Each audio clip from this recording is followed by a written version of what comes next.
Heat சிங்க்ன்ற காம்போனண்ட்டை எப்படி நம்ம remove பண்ணிவிட்டு ஃபிக்ஸ் பண்ணுறேன்னு சொல்லலாம். ஸோ கண்டிப்பாக அதுக்கு வந்து பேஸ்ட், அதாவது சால்ட்ரு பேஸ்ட்னு ஒன்று அப்ளை பண்ணணும். சால்ட்ரு பேஸ்ட்ன்றது நம்மளோட மொபைல் ஃபோன், அதாவது ஒரு காம்போனண்ட்டை ரிமூவ் பண்ண போகிறீங்க, பேஸ்ட் எதுக்கு அப்படின்னா பக்கத்தில் இருக்கக்கூடிய காம்போனன்ட்ஸ் டேமேஜ் ஆகக்கூடாது, அதை ஹீட்டை ஈஸியாக அப்சர்வ் பண்ணி அதை அந்த ஹீட் சிங்கை ரிமூவ் பண்ணுறதுக்கு தான் யூஸ் பண்ணுறோம்.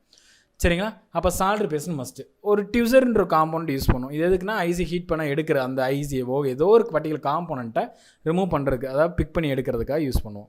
ஸோ நான் இப்போ ப்ளோயரில் ஏர்ன்றது 2 வச்சுருக்கேன், ஹீட்டுன்றது 320 வச்சுருக்கேன். ஸோ வச்சுட்டு இப்போ எப்படி இந்த ஹீட் சிங்க் ரிமூவ் பண்ணுறது? ரொம்ப டைம் எடுக்கக்கூடாது. இப்போ ஹீட் பண்ணி எடுக்கிறீங்க அப்படின்னா கிட்டத்தட்ட ஒரு 60 செகண்ட், ஒரு நிமிஷத்துக்குள்ளே எடுத்து பழகிருக்கணும். 4 கார்னரும் கொடுக்கணும் ஹீட்டு.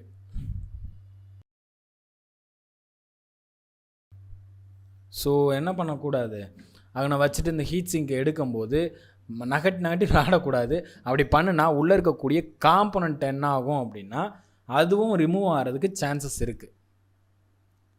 ஆல்ரெடி காம்பவுண்ட் ஏற்கனவே இல்லை. சரிங்களா? இந்த இடத்துல காம்பவுண்ட்ஸ் வந்து வைக்கலை. ஸோ இதுதான் நம்ம இது ஒரு குட்டி ஐசி ஒன்று இருக்குது. ஸோ இங்கேக்குள்ள ஒரு இண்டக்டர், மேபி இது லைட்டிங் ஐசியாக கூட இருக்கலாம்.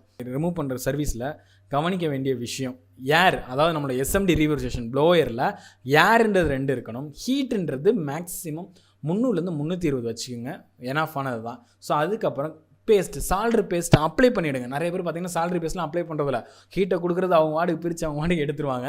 ஸோ அந்த மாதிரி பண்ணாதீங்க. சரிங்களா? கண்டிப்பாக அது சால்ட்ரு பேஸ்ட்ன்றது நம்மளோட மொபைலில் காம்போனன்ட் ப்ரொடக்ஷனுக்காக ஒன்று. சரியா? ஸோ இது ஒரு பின் டைப் ஐசி. பின் டைப் வந்து சைடில் பின்ஸாக இருக்கும். ஸோ இது வந்து பின் டைப் ஐசின்னு சொல்லுவாங்க. சரிங்களா? ஸோ இப்போ அந்த ஐசியும் எடுக்கிற சேம் மெத்தட் தான். அதே மாதிரி நம்ம என்ன பண்ண போகிறோம், ஐசிஸை சுற்றி பேஸ்ட் அப்ளை பண்ணுறேன். கொஞ்சம் பேஸ்ட் எக்ஸஸாகவே வச்சுட்டேன். சரிங்களா? இப்படி வைக்கக்கூடாது, கொஞ்சமாக தான் அப்ளை பண்ணணும். கொஞ்சம் நான் எக்ஸ்ட்ராவே எடுத்துட்டேன் லிக்யூடாக இருக்கனால. ஸோ அதுக்கு ஹீட்டு பார்த்தீங்கன்னா மேக்ஸிமம் 300 போதும். மேக்ஸிமம் 280 to 300 320 தான் அதுக்கு நான் வச்சு எடுக்கப்பேன். ஸோ ஹீட் கொடுக்கும்போது மஸ்ட்டு கரெக்டாக அடுத்த காம்பவுண்டில் படாமல் கொடுங்க. ஏன்னா அடுத்து ஏதாச்சும் டேமேஜ் ஆகிறதுக்கு சான்ஸ் நிறையவே இருக்குது. ஸோ அவ்வளோதான். ஸோ ப்ராப்பர் ஹேண்ட்லிங் இருந்துச்சு அப்படின்னா நம்ம எல்லாம் ஈஸியாக எடுத்துக்க முடியும். அதே மாதிரி ஒரு ஐசி ரிமூவ் பண்ணி எடுக்கும்போது அது எந்த டேரெக்ஷனில் இருந்துச்சு, ஒரு டாட் எங்கிட்ட இருக்குது, ஏன்னா ஐசிஸில் அந்த டாட் மார்க்கிங் வச்சு தான் நம்மளால் அந்த ஐசியில் உங்களுக்கு தெரியும் டாட் மார்க்கிங், அதை வச்சு தான் திருப்பி ஃபிக்ஸ் பண்ண முடியும். ஸோ அந்த டாட்டை கரெக்டாக மார்க் பண்ணிக்கணும். சரியா? ஸோ அப்படி தான் எடுத்திருக்கேன் நான். இப்போ ஒரு சில எதுக்கு சார் ஐசி முதல் ரிமூவ் பண்ணி ஃபிக்ஸ் பண்ணுறோம் அப்படின்ட்டு கேட்டிங்க அப்படின்னா, ஒரு வேளை நம்ம ஃபோன் வந்து ஹை ஜெர்க்கில் கீழே விழுகுது, இல்லை ரொம்ப ஓவர் டெம்பரேச்சர்னால லெட் வந்து ட்ரை சால்டர் ஆயிடுது, இந்த மாதிரி இருந்துச்சுன்னா அதுக்கு கண்டினியூட்டி எதுவும் கிடைக்காது. அப்படி இருக்கும்போது நம்மளுக்கு மொபைல் ஃபோனில் பலவிதமான கம்ப்ளைண்ட்ஸ் வரும். ஒரு வேளை டஸ்ட்டு அடைச்சிருந்தாலும் இந்த மாதிரி கம்ப்ளைண்ட்ஸ் வரும். ஸோ அதெல்லாம் ரெக்டிஃபை பண்ணுறதுக்கு தான் ஐசிஸை ரிமூவ் பண்ணி ஃபிக்ஸ் பண்ணால் சரியாயிரும் அப்படின்ற மாதிரி சொல்கிறாங்க. சரிங்களா? ஸோ அதுக்கு தான் நான் என்ன பண்ணியிருக்கேன், ஐசி ரிமூவ் பண்ணியிருக்கேன். அது க்ளீன் பண்ணுறது, ஆனால் ஒவ்வொரு கம்ப்ளைண்ட்டுக்கு ரிமூவ் பண்ணுற மெத்தட் இருக்குது. ஸோ இப்போ நம்ம அந்த இடத்த க்ளீன் பண்ணலாம். அதுக்கு நான் என்ன பண்ணுறேன், டீசால்டர் விக்கு வச்சு சால்டர் அயன் மூலமாக அதை க்ளீன் பண்ணுறேன், அந்த எக்ஸஸாக இருக்கக்கூடிய லெட்டை. இது எது க்ளீன் பண்ணுறேன்னா, அந்த எக்ஸஸாக இருக்கிற லெட்டு பழசாக இருக்கிறதுனால நம்ம அடுத்து நம்ம ஃபிக்ஸ் பண்ணும்போது அந்த இடத்துல எந்த ஃபங்க்ஷன் வந்து ப்ராப்பராக நடக்காது. ஸோ அதனால் லெட்டை க்ளீன் பண்ணுறது ரொம்ப ரொம்ப மஸ்ட்டு. எந்த காம்பவுண்ட் எடுத்தாலும் லெட்டை க்ளீன் பண்ணுறேன்னு பக்கத்தில் இருக்கிற காம்பவுண்டே சேர்த்து எடுத்துடக்கூடாது. அது நம்மளுக்கு தான் பிரச்சனை. புதுசாக பழகும்போது பிரச்சனை கிடையாது. இன்னொரு கம்ப்ளைண்ட்டுக்கு வந்த மொபைல் கடைக்கு ஒரு சர்வீஸ்க்கு வருது, அதை வச்சு பழகிடாதீங்க. ஸோ இப்போ நான் என்ன பண்ணுறேன், க்ளீனிங்காக ஐபிஐ பயன்படுத்துகிறேன் அந்த இடத்துல. ஸோ அதுக்கு இஎஸ்டி ப்ரஷ் வச்சு, சில பேர் எப்படி கையில் துடைக்கிறது இந்த எல்லாம் பார்ப்பாங்க, இல்லை க்ளீன் கூட பண்ண மாட்டேங்க. ஸோ அதெல்லாம் பண்ணக்கூடாது. ஒரு ப்ரொசீஜராக ப்ராப்பராக ஒரு டெக்னீஷியன் ப்ராப்பராக என்ன பண்ணியிருக்கணும், எல்லாமே க்ளீன் பண்ணியிருக்கணும். ஸோ இப்போ வந்து நம்ம என்ன பண்ணலாம், லெட்டு லைட்டாக வச்சு அப்ளை பண்ணலாம், ஜென்ரேட் பண்ணலாம். ஐசி கேட்டில் இருக்கிறது லெட்டு ஃபிக்ஸ் பண்ணுறதுக்காக. இது புது ஐசியாக இருந்துச்சுன்னா டக்குன்னு ஃபிக்ஸ் பண்ணிடலாம். பழைய ஐசி இருந்தால் கொஞ்சம் லெட்டு அப்ளை பண்ணிட்டு ஃபிக்ஸ் பண்ணணும்.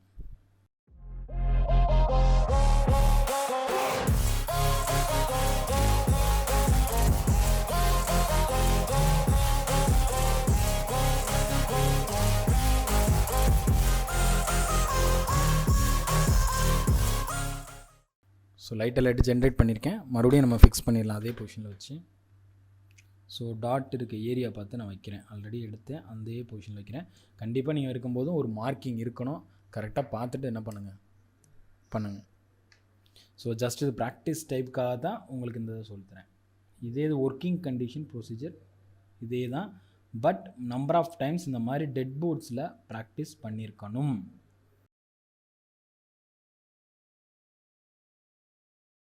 ஸோ இதுதான் ஃபிக்ஸிங் மெத்தட். சரிங்களா? ஸோ ஐசி ரிமூவ் பண்ணுறதுக்கு நான் எவ்வளோ ஹீட் ஏர் வச்சேன் அப்படின்னா, ஏர்ன்றது 2, ஹீட்டுன்றது கரெக்டாக பார்த்தீங்க அப்படின்னா 320 ஹீட் ஒரு ஐசி எடுக்கிறதுக்கு. சரிங்களா? ஒவ்வொரு ஐசி டைப்ஸ்க்கு மாறும். ஸோ அடுத்ததாக பார்த்தீங்க அப்படின்னா இன்னொரு காம்போனன்ட்ஸ், அதாவது எஸ்எம்டி காம்போனன்ட்ஸ் எப்படி ரிமூவ் பண்ணலாம், ஒரு ரெசிஸ்டரோ கெப்பாசிட்டரோ டயோடோ இண்டக்டரோ அதை எப்படி நம்ம ரிமூவ் பண்ணுறது. சரியா? ஸோ அடுத்து நம்ம ரிமூவ் பண்ண போகிறது ஒரு கெப்பாசிட்டர். இதுக்கு ஹீட் வந்து பார்த்திங்கன்னா 250 போதும், ரொம்பலாம் தேவை கிடையாது. லெட் மெல்ட்டிங் தான். ஸோ ரொம்ப குட்டி காம்பவுண்டாக இருக்கிறதுனால பார்த்து ஹேண்டில் பண்ணணும். ஏன்னா அடுத்து ரிட்டன் வைக்கணும். அதுக்காக எதுக்கு அப்படின்னா அந்த காம்பவுண்ட் ஒருவேளை ஃபெயிலியர் ஆயிடுச்சு, நான் ரீப்ளேஸ் பண்ணணும் அப்படின்னா இந்த மெத்தடை ஃபாலோ பண்ணணும். ஸோ இப்போ அகனுக்குள்ளே இருக்கக்கூடிய லெட்டையும் க்ளீன் பண்ணிடலாம்.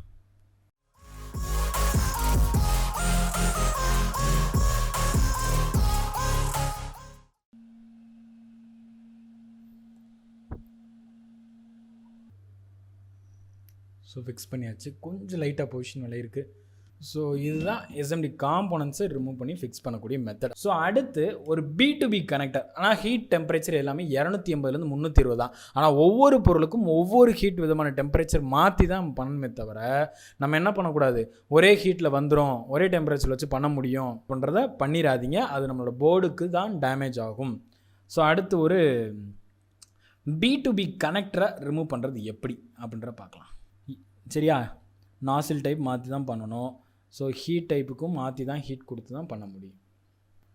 ஸோ என்ன பண்ண போகிறோம், இதுவும் ரிமூவ் பண்ணி பார்க்க போகிறோம். பட் இது டேமேஜ் ஆகிற சான்சஸ் இருக்குது. ஏன் அப்படின்னா எனக்கு மைக்ரோஸ்கோப் இருக்கிறதுனால ப்ராப்பராக கொடுக்க முடியல. ஆனால் டேமேஜ் ஆகாமல் பண்ணணும், அதுதான் முக்கியமான ஒன்று.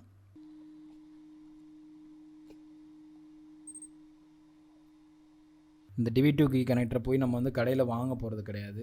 ஒரு பழைய போர்டில் இருக்குது, அதை எடுத்து ரீப்ளேஸ் பண்ணுறோமா, அதுதான் டெக்னீஷியன். ஸோ நான் இருக்கக்கூடிய காம்பவுண்டை வச்சு ஒர்க் பண்ணுறேன்னு சொல்ல பார்த்தீங்களா, அதுதான் டெக்னீஷியன். இதுதான் அந்த B2B கனெக்டர் நான் ரிமூவ் பண்ணது இப்போ. ஸோ அந்த பிளாஸ்டிக் மெல்ட் ஆகக்கூடாது. ஸோ அந்தளவுக்கு ப்ராக்டிசபிளும் இருக்கணும், அந்தளவுக்கு பிளாஸ்டிக் மெல்ட் ஆகாமல் எடுக்கவும் தெரிஞ்சிருக்கணும்.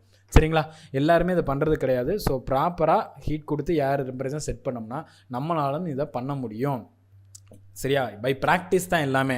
ஒரு ஹீட் டெம்பரேச்சர் கரெக்டாக இருந்துச்சு அப்படின்னா நீங்கள் என்ன பண்ணிக்கலாம், எந்த காம்பவுண்டும் எடுக்கலாம். பட் ப்ராக்டிஸ், ஒரு நிமிஷத்துக்குள்ளே 60 செகண்டுக்குள்ளே எல்லாமே எடுத்து பழகிருக்கணும்.